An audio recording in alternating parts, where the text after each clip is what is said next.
Howdy, fellow football fans, and welcome back to another edition of the Far Out Football Podcast, your home for Far Out Football takes. As always, I'm your host, Evan Davies. We are presented by PTE Creative. Now, today it is all about predicting Week 3. Currently, went 9-7 last week, so overall the show is 19-13, so it's a pretty decent success rate. 2 out of 3 times, essentially, is what we're aiming for right now, and that is totally fine.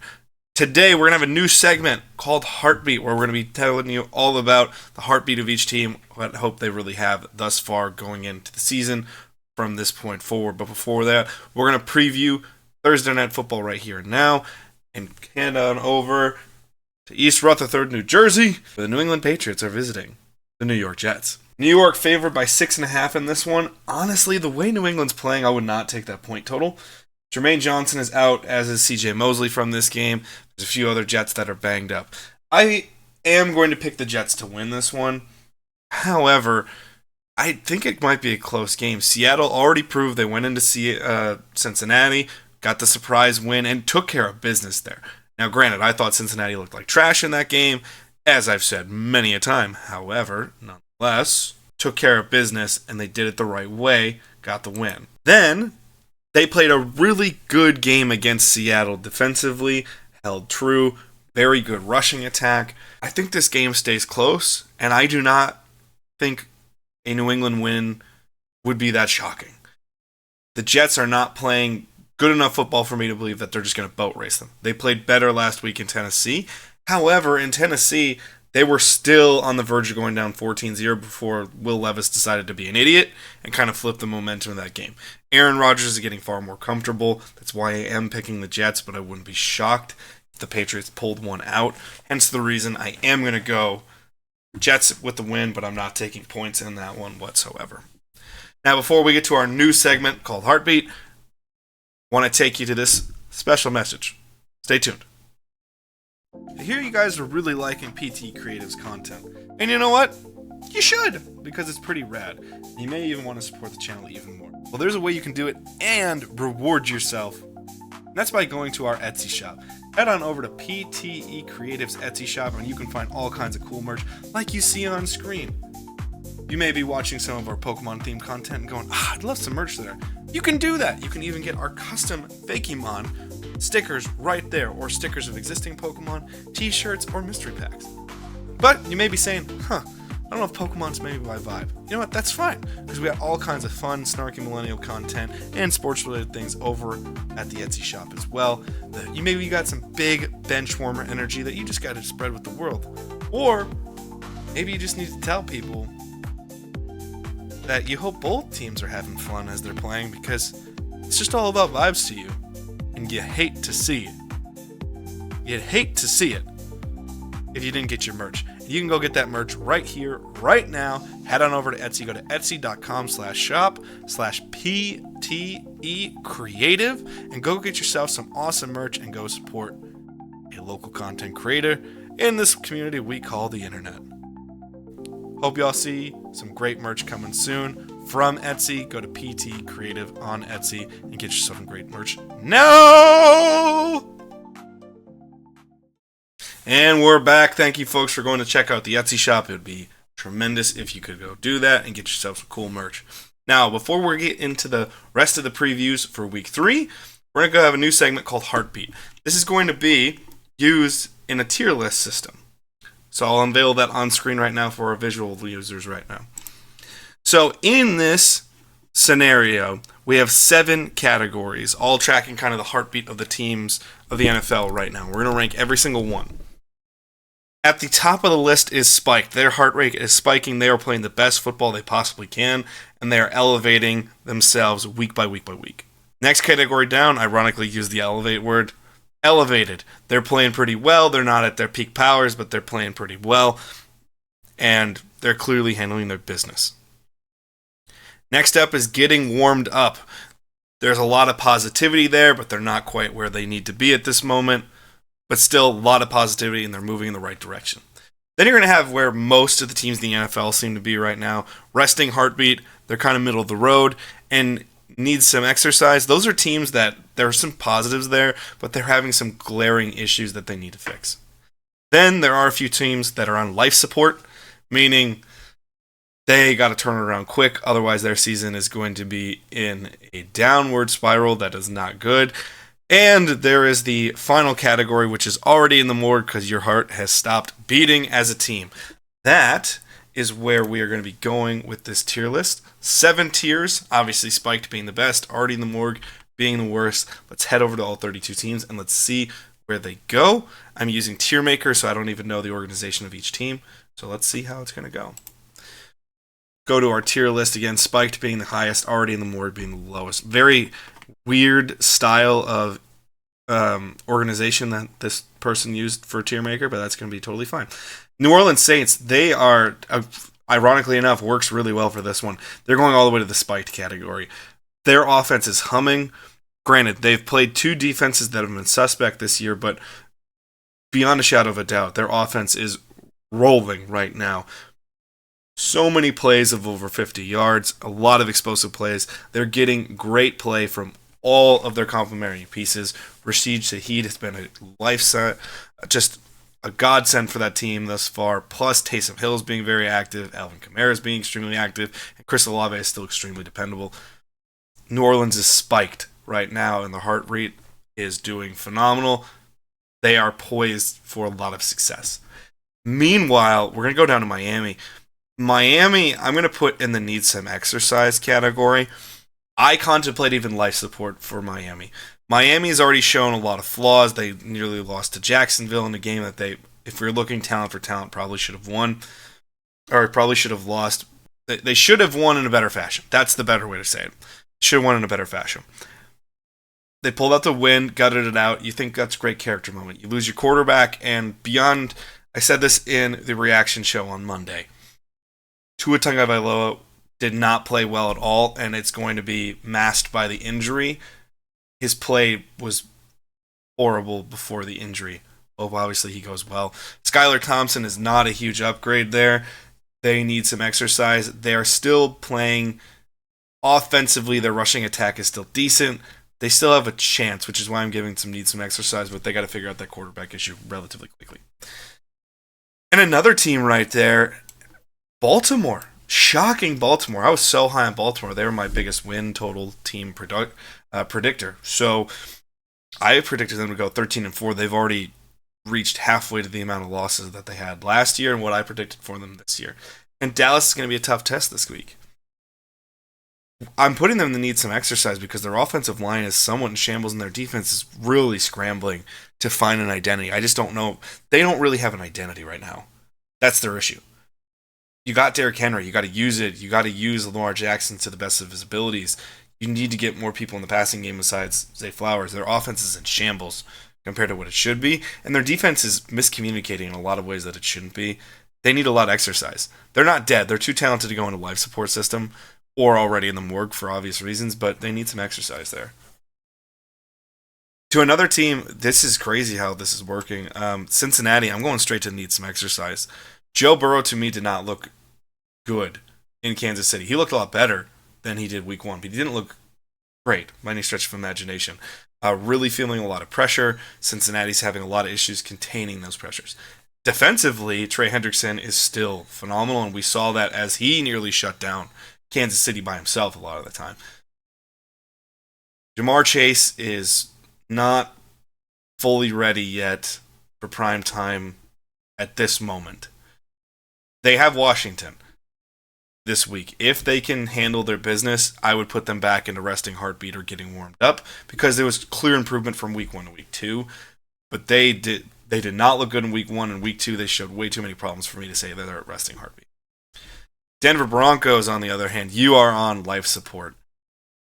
It's the Cortland Sutton or bust on offense, and that's not enough on offense. And defense, it's Patrick Surtain or nothing. They don't have any real talent to play good, strong games right now. And Bo Nix needs a lot of help, and he's regressing. He's not progressing after 2 weeks. So it's on life support. And Sean Payton, This might be one of those classic second chapters of a coach that goes somewhere. Right now, it's shaping up to be Sean Payton fails in his second attempt, not has the storybook second attempt as a coach. Whereas the New York Giants, they're right on the verge for me. I'm going to be kind to them and say needs some exercise. Their defense is still holding up really, really well, i.e. the Washington game didn't give up a touchdown, only field goals. Their pass rush is getting better. Secondary is getting better. Offensively, they're also showing improvements from week 1 to week 2.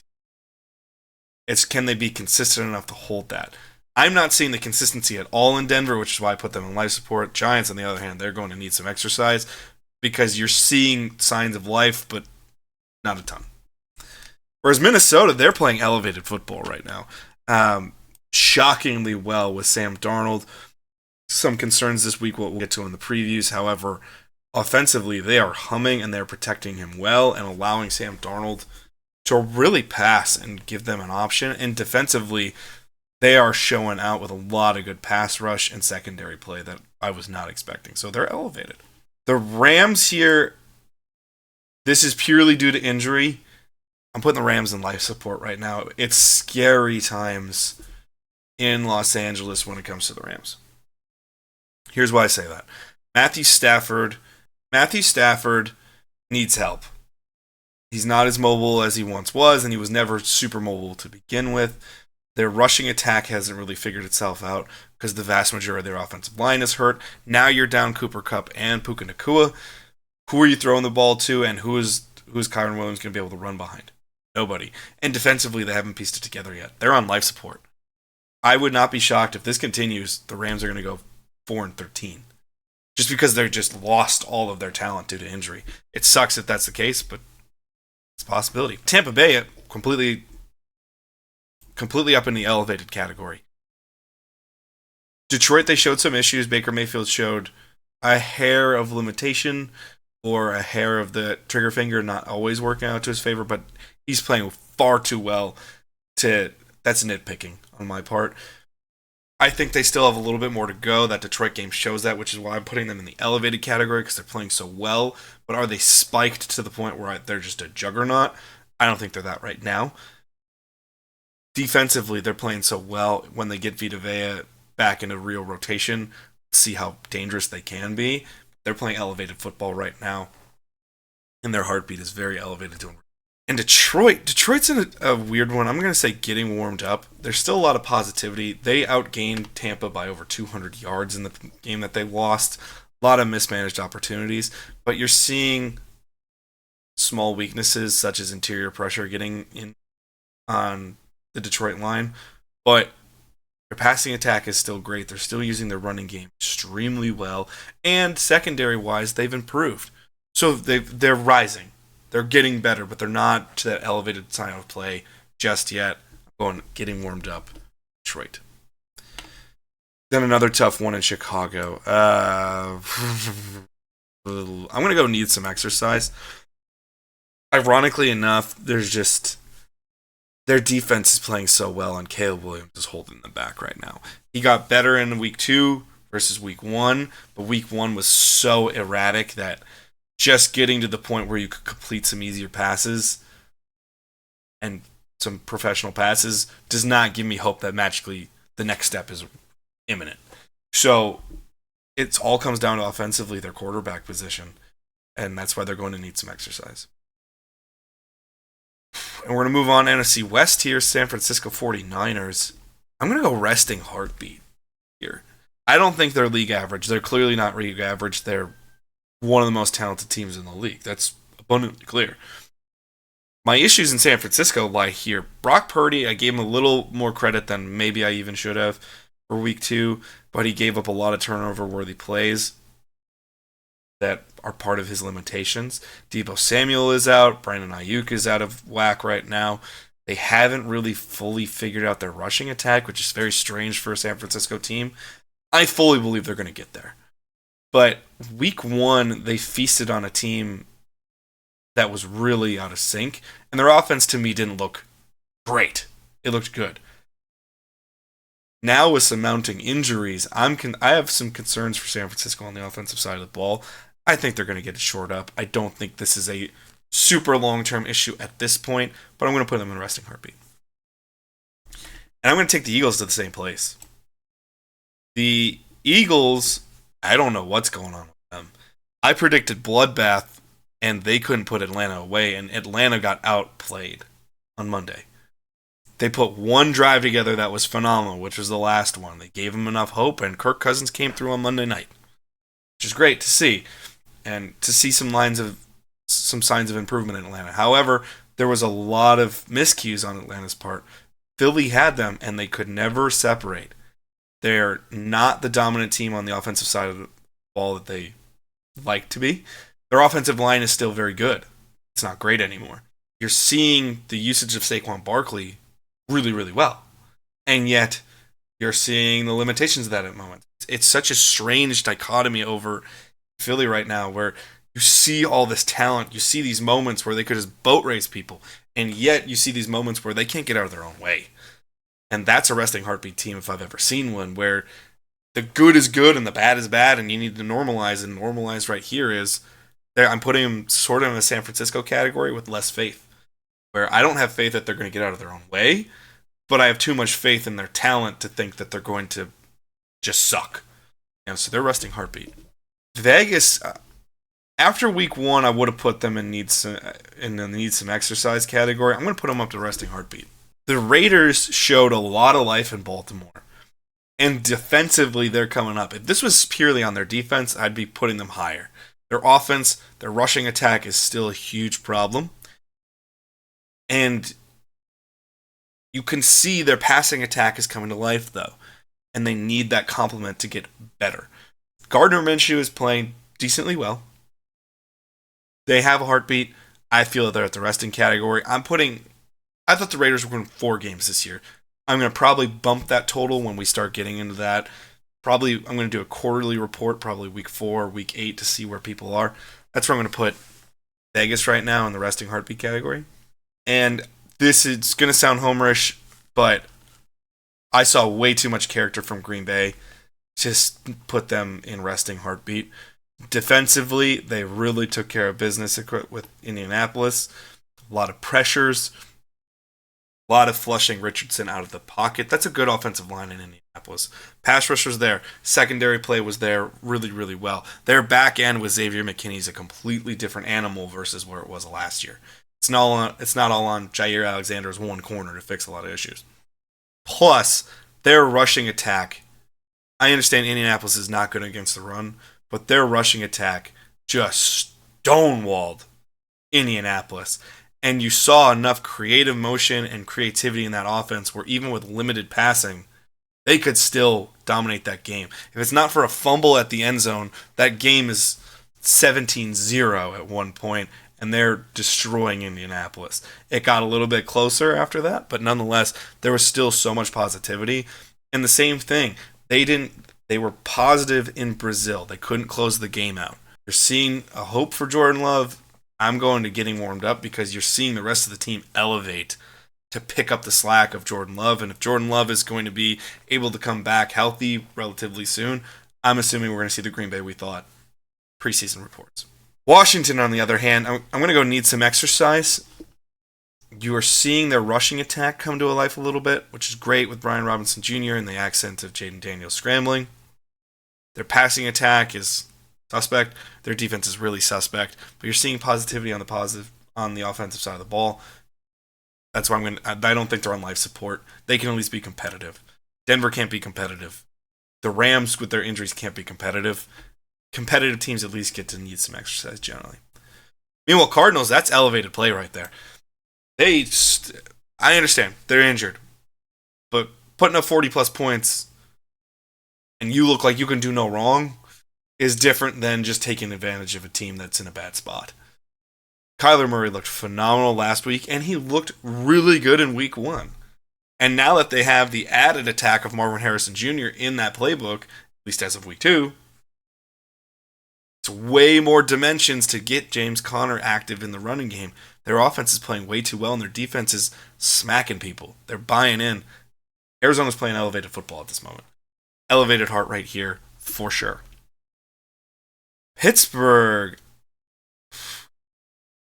I think I'm going to be as fair as I possibly can. I want to put them in resting heartbeat. However, their defense is playing too well and they keep winning. They're getting warmed up. Can their offense turn the corner into being successful and not just walking by? Their offense is in the needs some exercise category, but their defense is playing so well and they're being successful winning games. I can't put them anywhere except getting up. Buffalo, that's elevated football. Week 1, you saw the grit, you saw the character. And week 2, you saw far more of a complement of their passing attack. You're seeing all facets of their game rise, and their defense is rising to the occasion with them. Super elevated heart rate up in Buffalo. The Super Bowl window, as of right now, does not look closed like a lot of us thought was going to be going into week 1 of the season. And Atlanta, I'm going to put Atlanta here at the resting heartbeat. I don't want to look too far into the last drive of the game. They were competitive. Their defense was looking a lot better against Philly, but they looked like they were in shambles week 1. Just shambles against Pittsburgh. And that offense was not good enough to lose to. And that's how bad they were in week 2. They were still pretty shaky and then started to get it together a little bit and had that signature moment. Hopefully that gets them to the point where they can get warmed up, get that heart rate going a little bit more, and they can be active in the NFC South. As of right now, I can't say that's more than a one-off against Philadelphia. Super happy to see it, because I'm always happy to see the Eagles lose. Just fuck Philadelphia and fuck the Eagles. However, I don't think that's magically the precursor to everything to come in Atlanta at this moment. Seahawks, I'm going to getting warmed up. They're a bit of a case. They're a weird case, kind of like Pittsburgh, where they should be able to do a little bit more, but they're still being really active. The saving grace here is Geno Smith in that receiving core is complementing that defense so well that even if they get put in a hole early, they can figure it out. They're not playing elevated heart rate football to the point where you know they can just go in and take care of business. For instance, they play Miami this week with a backup quarterback. They're favored by 4.5. I can't know for certain Seattle's going to win that game with the way they're playing, but I certainly believe they're going to win. That's kind of the difference between elevated football and getting warmed up right now. And Patriots, I'm going to put you in the resting heartbeat category. Offensively, your passing attack leaves a lot to be desired, but your rushing attack's coming through really well, which is pretty interesting to see. And defensively, you're holding up pretty well. You got to give the Patriots credit, and they're kind of league average at this moment with resting heartbeat. And I'm going to put Cleveland right there with it. Actually, no, I'm not going to do that. I'm going to put Cleveland, ironically enough, I still think Cleveland's better than Las Vegas and New England. But their quarterback play is so bad, it needs some exercise. Their defense is fine. Their defense has no issues. It's just consistently get home, get to the quarterback with Myles Garrett, and you'll be okay. There is some question about he didn't practice today. Recording this is Wednesday for the Thursday show, but maybe Myles Garrett might be a little bit limited in this game. However, their defense is still way too good, but their offense looks anemic. They need to get it together. That's the issue, and that's why I'm going to put them in need some exercise. Meanwhile, Houston, I'm going to put Houston in the spike category. The Houston Texans are playing phenomenal football. The Chicago game looks closer than it should than it expected because Chicago's defense is playing so well. But CJ Stroud's rolling out. He's making plays off schedule that he wasn't making last year. Nico Collins is playing incredibly well. Stephon Diggs is adding another dimension to that receiving core. They're rushing the ball well. And defensively, they are just attacking people. Now, we're seeing issues in Indianapolis and Chicago. We'll see how they do against Minnesota. If they go into Minnesota and just completely take care of business, they completely deserve the right to say, we got that spiked heart rate. We believe we're going to a Super Bowl, and they've earned that right to say that. Then we're going to go to the AFC West. We'll stay in the AFC. I'm going to say getting warmed up for Kansas City. The Pacheco injury is going to be really tough for them.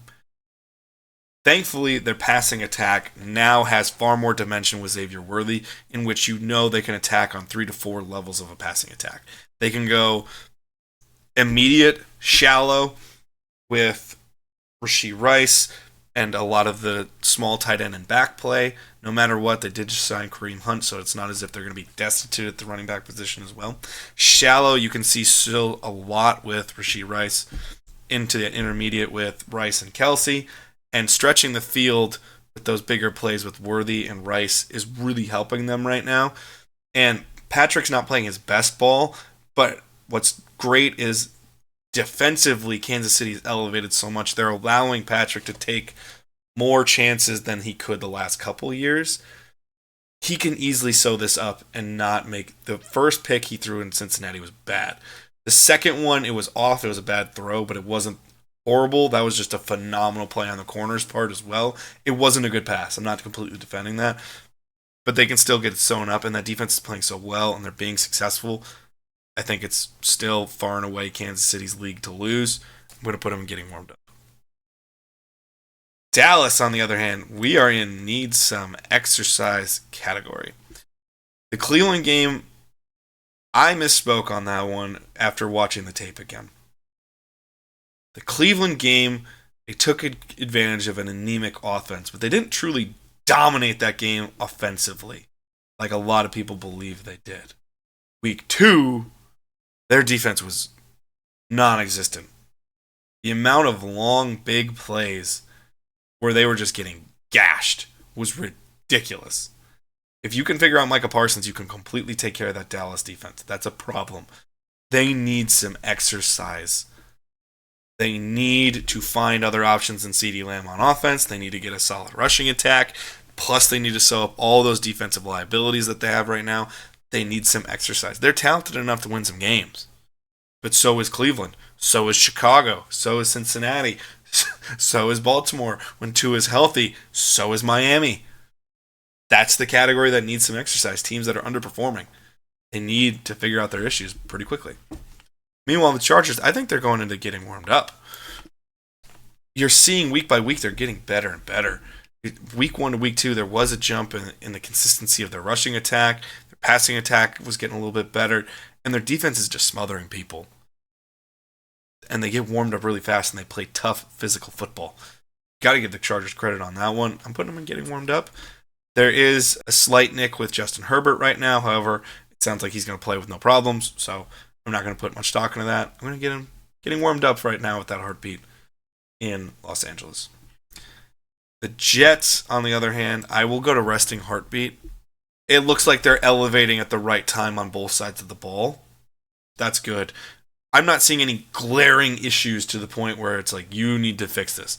Dallas defensively needs to fix something. Offensively in Cleveland and Chicago, quarterback play is really hampering them. The Jets are finding themselves, but they're doing it in competitive ways. Still some problems there, but I'm going to put in the resting heartbeat category because I think they're elevating on both sides of the ball at the right pace together. Meanwhile, the team that we already know why the already in the more category exists, it's the Carolina Panthers. I don't care if Andy Dalton's playing or not. This team has just shown they have no talent. Defensively, I really overestimated this team. Benching your first-round pick quarterback because he's not effective and then going to Andy Dalton because you can't lose the team's faith in week 2. It's not as if anyone thought Carolina was going to be a playoff team, but this team looks so bad that they might be lucky to win the game. And I don't say that much. I never think any team's going to go 0-17. Carolina looks like they could. It's just that bad every week. They are already in the morgue. There is no life beat. There's no heartbeat there. Life support would be a luxury for them right now. And Tennessee, this is how bad I think Tennessee is right now. I think their defense is playing really well. I think their defense is playing very good football.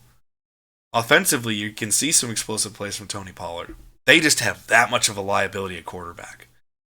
I am of the belief, I don't believe in Mason Rudolph whatsoever. I'm not a Mason Rudolph fan. But I will say this in Tennessee. If Mason Rudolph plays this first 2 games of the year and not Will Levis, I'm pretty confident they win both. If Mason Rudolph was playing against Green Bay right now as a Green Bay Packer fan, I would be more concerned about Sunday, as Will Levis is still the starter, and he keeps making boneheaded decision after boneheaded, stupid-ass fucking decision. They are on life support until they figure that issue out.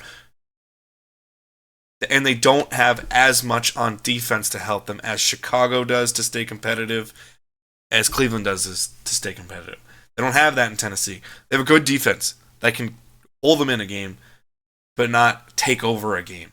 And their offense is a liability with Will Levis. I'm going to go life support for them.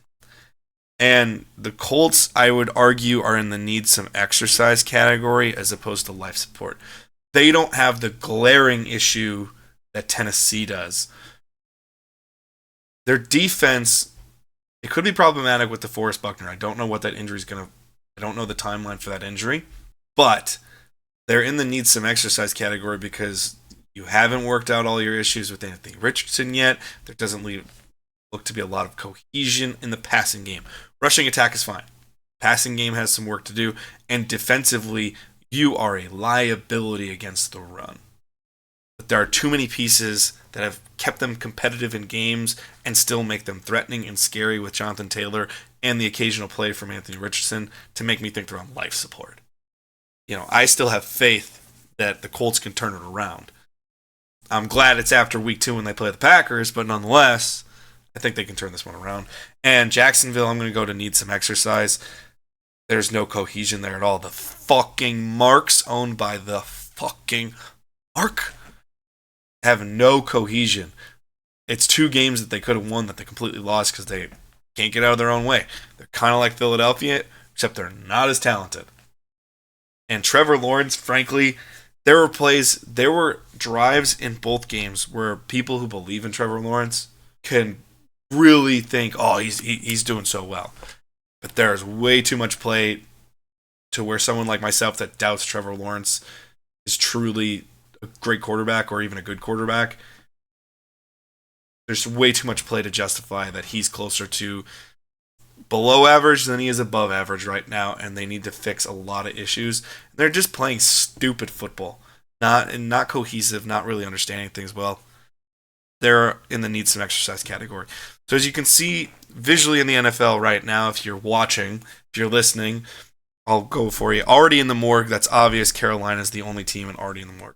Life support is Broncos, Rams, and Titans. They all have glaring issues they need to solve. Need some exercise. They have a big issue to solve, but there's too much talent around those teams, or there's too much improvement from week to week to say they're on life support. They can still be competitive. There are 10 teams in that category with Dolphins, Ravens, Bengals, Giants, Bears, Commanders, Browns, Cowboys, Colts, Jaguars. 10 teams and they need some exercise. Resting heartbeat, 6 teams right now with 49ers, Eagles, Raiders, Falcons, Patriots, and Jets. All those teams have enough talent to improve in some way, shape, or form and to get to the getting warmed up category relatively quickly. Getting warmed up, Lions, Packers, Steelers, Seahawks, Chiefs, and Chargers. All are playing really good football, at least on one phase of the ball, or playing really good football, and just there was a little thing holding them back here or there, but it wasn't necessarily they're bad. They're playing good football. And all those teams are playing good, successful football. As you can see, we have 4 2-0 teams and 2 1-1 teams that kind of shot themselves in the foot in both their losses. So getting warmed up is good for them. Elevated 4 teams. The biggest surprise, obviously, is the Arizona Cardinals there and the Minnesota Vikings. But 4 teams, Vikings, Buccaneers, Cardinals, Bills, in that elevated heart rate category. And finally, that spiked heart rate category where they are playing so well and they should be feeling themselves because they're just rolling over people. Saints and Texans playing way too good of football to not have faith in themselves. But that is the heartbeat exercise of the NFL right now. I hope you guys enjoyed this segment. And we're going to continue into our weekly previews of the games. Stay tuned for that after these messages. We'll see you on the flip side. Hey, you. Yeah, you. I'm talking to you. You trying to get your platform to grow? So am I. And I want to help you out. Let's help each other out. I'm trying a new thing on my podcast and all of my weekly content. I have content Monday through Saturday on YouTube, TikTok, Instagram, Spotify, all kinds of different platforms, and I want to help you grow as well. So now, if you like, comment, subscribe on this video, or follow wherever you may be, you may get a shout out in one of my next projects. That's what I'm going to try to do for you because you're small-time creators just like me, and I want us both to grow. So like, comment, subscribe for more, follow wherever you can. Tell me a little bit about yourself, and I'll try to help you out as well by giving you a shout out. Let's go do this together. Peace. Alrighty, folks. Creators, use that shout out as best you can. Like, comment, subscribe, do all the things you need to get a shout out on this show or another show at PT Creative. We're back for the previews of Week 3. These are going to be a little bit quicker. I'm going to give you the point spread, winners, and something to focus on in each game. And I have a few injuries to talk about, but not a ton. I don't think it's going to do anyone much favors if I just drone on for 5 minutes to preview some of these games with some of the wild cards there. But we're going to cover every game just in case to give everyone. We already picked the Jets as a winner this week on Thursday Night Football as we pursue Sunday's football games. We're going to start. The Giants are going to Cleveland. Cleveland is -6.5. The question I have in this game is simple. Can New York create enough pressure on Deshaun Watson to stay competitive? There are obvious concerns for New York playing against the Cleveland defense. For their sake, they better be hoping Myles Garrett is nicked up to the point where he can't play or is ineffective. However, the defense is the key to the Giants if they want to be successful here. I don't think they're going to put enough pressure on it, but I think it's going to look like a decently competitive game. I'm taking Cleveland, but I wouldn't take the points on this one. Moving forward, go to Indianapolis where the Chicago Bears facing the Indianapolis Colts that are only favored by 1 point. That is Vegas saying they don't have faith in either team to really pull out and win. That's what that is. This is a true toss-up game in which the favorite is the one who has shown more offensive life. With the Bears and Colts game, simple question. Who wakes up? Caleb Williams, Anthony Richardson. It's that simple. I think if neither wakes up, it goes to the Colts, which is why it's kind of 2 out of 3. If Caleb wakes up and plays functional quarterback play football to professional level, I think the Bears take this one. If Richardson kind of gets out of his own way and they sew up some of their issues, they'll be fine. The Colts are going to take this one. And if on a neutral site where they both can't figure it out, that's why I'm going with the Colts. I don't have faith in the rushing defense of the Colts at all, especially after what I saw in person in Green Bay last week. However, Caleb has shown nothing to give you faith in the offense for Chicago. All comes down to that question. I am taking Indianapolis in a toss-up game. There's also still no Keenan Allen in Chicago. That doesn't help them. This is a game that I wouldn't want to pick in general, and I would stay away as a bettor, but I will pick Indianapolis for the sake of the show. And from there, we go in division rival of the Colts. Houston Texans are going to Minnesota. Houston is favored -2.5. That point spread might be slightly generous because there is a possibility. I don't think it's going to happen, but limited practice here for Justin Jefferson, Jordan Addison, Aaron Jones, those 3 big key weapons on Minnesota. TJ Hawkinson, still not off IR. So who is Sam Darnold going to be able to really utilize offensively on a consistent basis? Question I have is simple. Is Sam Darnold ready for this? This is the first real test. And that's a lie. It's not. It's the second real test. Okay? I shouldn't say that. I take my words back. Is Sam Darnold for real in Minnesota? He looked not as good as he does right now, but he looked pretty good his starts in Carolina 2 years ago, and then he kind of fell off a cliff. If we're going to continue to see this good of football from Sam Darnold, this is a really competitive game. If we kind of go back to the average of Sam Darnold, this is obviously a Houston win. I still don't think Minnesota is going to create enough pressure to really discombobulate that Texan offense. I'm going CJ Stroud here. I'm taking the Houston Texans. Still wouldn't touch the points. Actually, 2.5, I would touch those points. I wouldn't feel great about it, but I would take the points there, and I'll go Houston. And then to a really strange game here with 2 teams in wildly different places that I thought they would be reversed. Philadelphia goes to New Orleans. New Orleans, as you saw or listened to in our heartbeat section, they have a spiked heart rate. The Saints are playing extremely well, swagger-filled, confident football. Meanwhile, the Eagles cannot get out of their own way. The question I have is, who is for real? Philly really likes fucking themselves up, and New Orleans really does a good job of staying out of their own way right now. What's real? Because neither of those seem like real football going into this season. I took New Orleans at -2.5 here. I can easily see the Eagles winning this game and the Saints kind of coming down to earth. Because of the three defenses the Saints have played, the Eagles are clearly the best one of the three.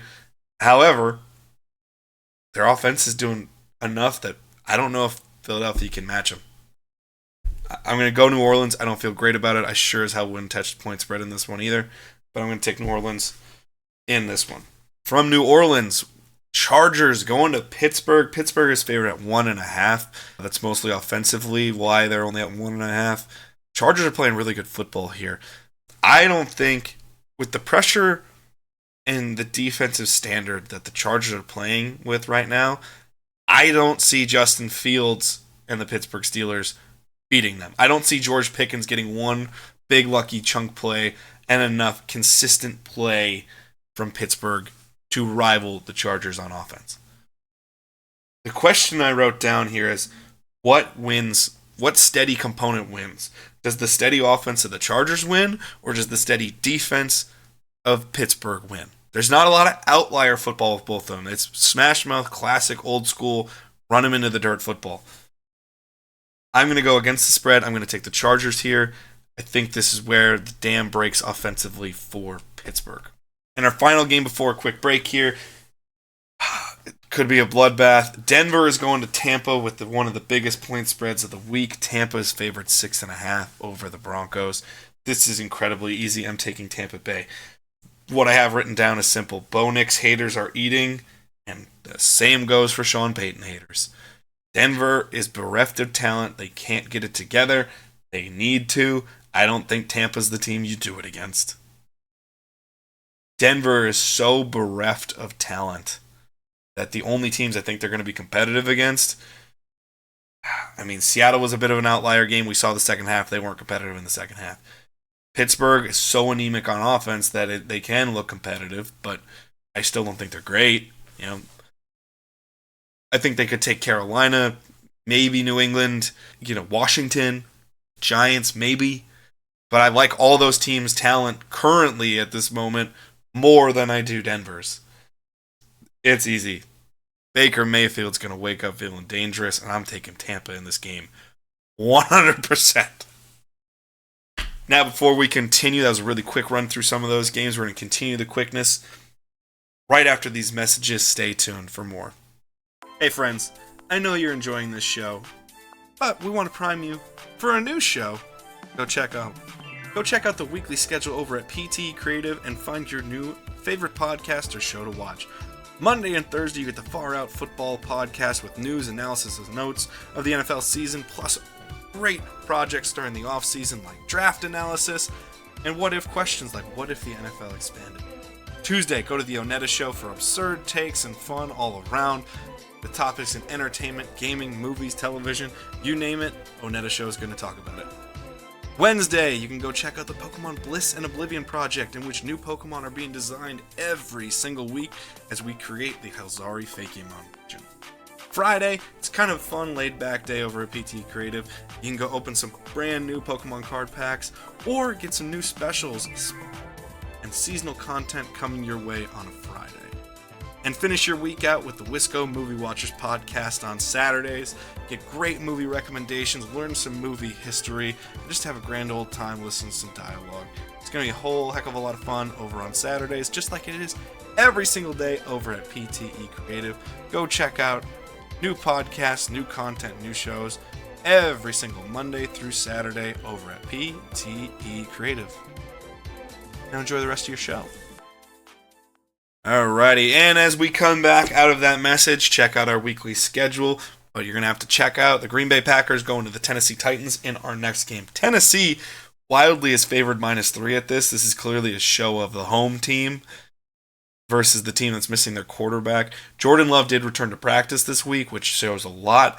I still think Jordan's going to stick this one out. The fact that they even won one game with Malik Willis puts them at ease that they think their team's good enough that once Jordan's back, they'll be fine.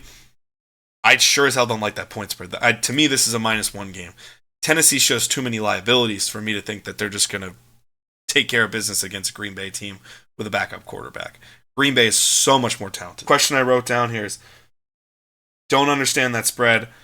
Close, but does quality care come through? Does quality football come through in the end? Does the Packers star power quality defeat the quality of the defense in Tennessee? I think it does.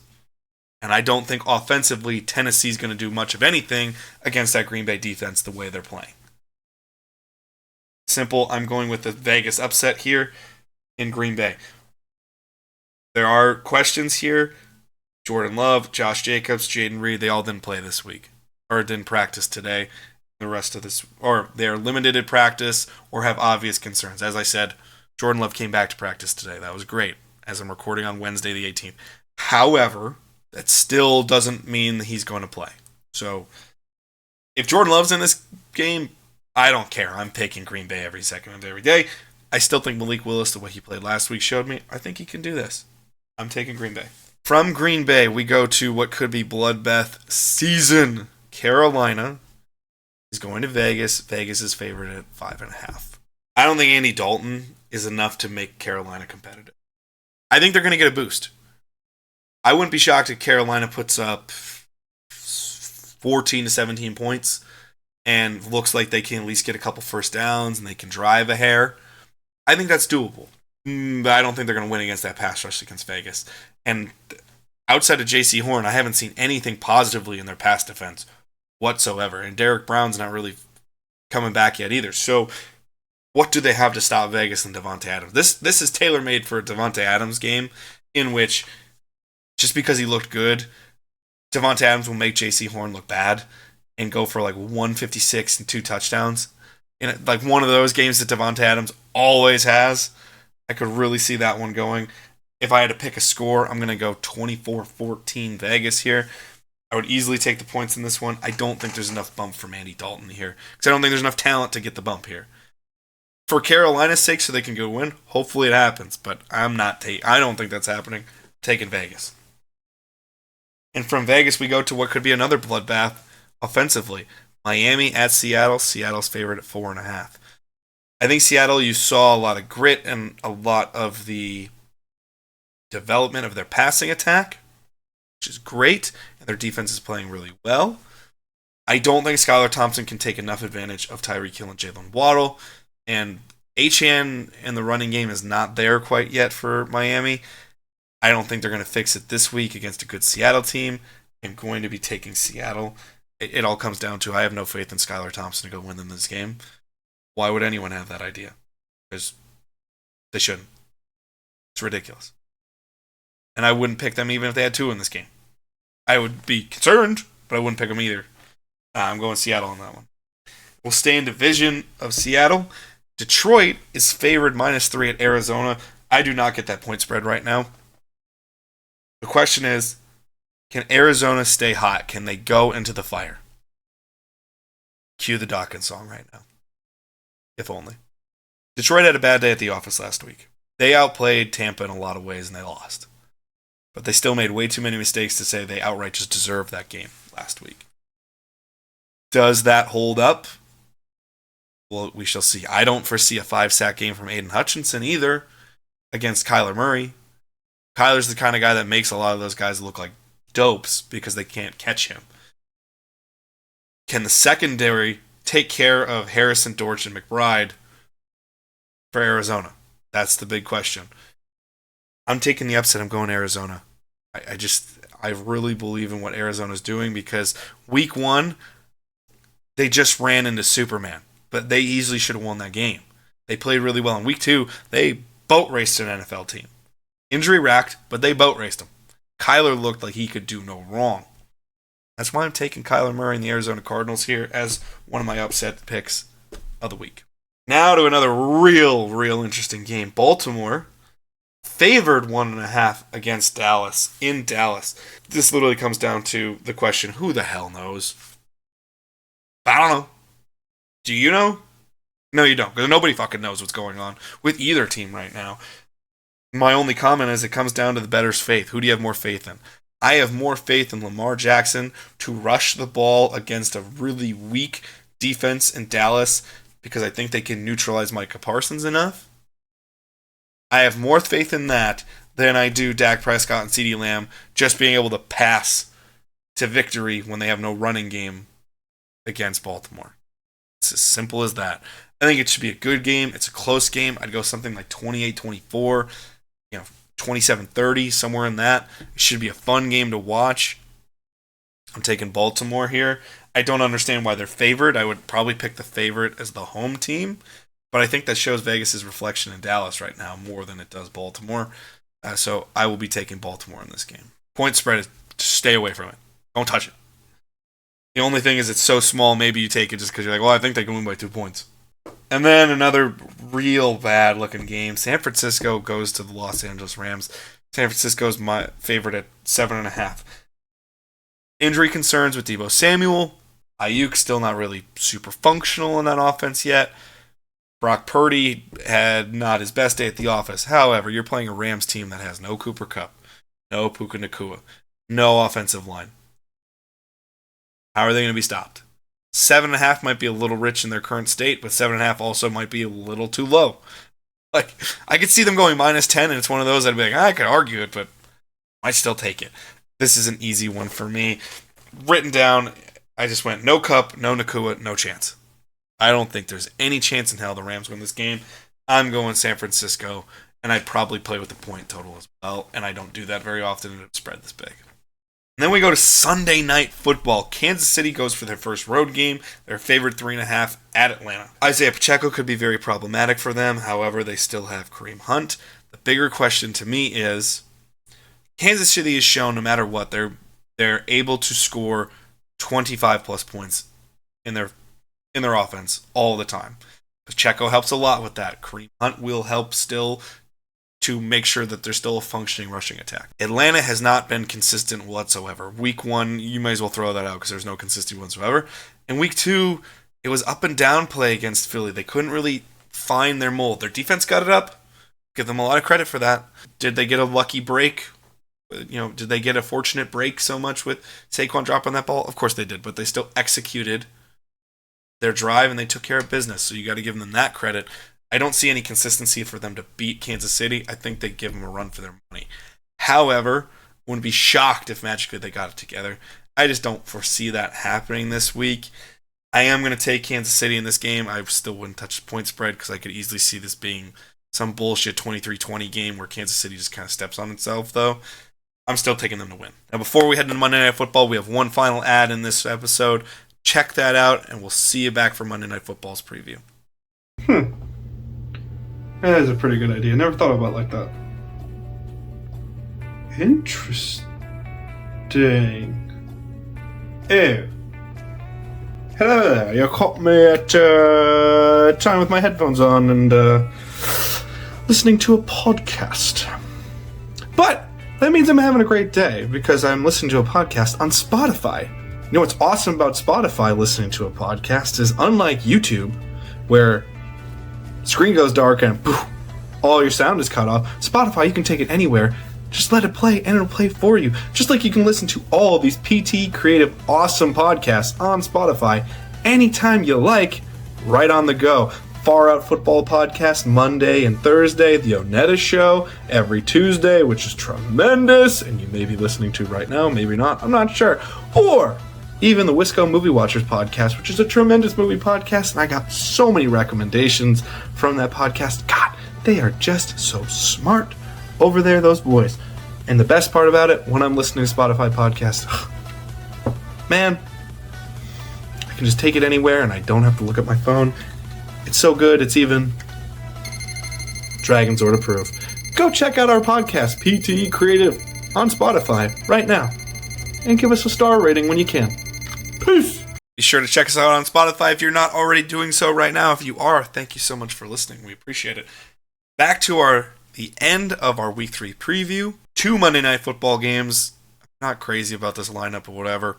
Jacksonville goes to Buffalo. Buffalo's favorite 5.5. That is easy. Buffalo, take it no matter what. Simply put, Josh Allen destroys the fucking marks that are the Jacksonville Jaguars. until Jacksonville can get out of its way and show me that they can play consistent offensive football and Trevor Lawrence can stay out of his own way, I will have no faith in them to win a game.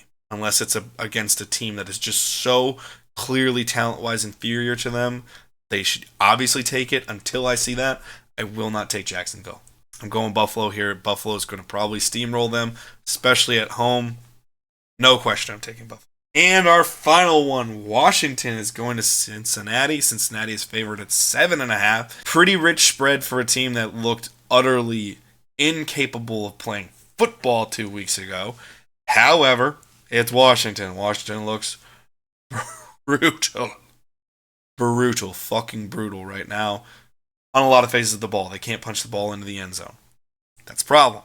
Washington, I don't think, can contain Trey Hendrickson. That's the biggest thing. Bad things can and will happen when you cannot contain that big pass rusher in Cincinnati. I don't think Cincinnati's defense outside of Trey Hendrickson is anything to mark home about where Washington couldn't be successful on the offensive side of the ball. But defensively, they have to deal with Jamar Chase getting back into rotation. They also have to get into the fact that T. Higgins is coming back. Yoshivas looked pretty damn good in Kansas City. Joe Burrow is looking a little bit more comfortable. He's still not there yet, but he's looking more comfortable than he did in week 1. I think no matter what, Cincinnati's going to take this game. Now, as someone who roots for the chaos, personally thinks the Bengals are wildly overrated. Would I love to see Washington take this win? Of course I would, but I'm not here to just tell you what I'm rooting for. I'm here to tell you logic. The logic just dictates Cincinnati's way too talented to lose to Washington. I wouldn't touch the point spread, but I'm taking Cincinnati outright in this game. That is our entire Week 3 preview. Hope you enjoyed the new segment Heartbeat. I hope you enjoyed all of these previews. If you did, give us a like, a comment, subscribe. Check us out wherever you can, and stay up to date on our socials. A lot of fun stuff over there. Follow our ads, check out Etsy. But beyond anything, go watch some great football and have yourself a wonderful Week 3. That is all that matters at the end of the day. Peace, love, and hugs to all you fellow football fans. Goodbye.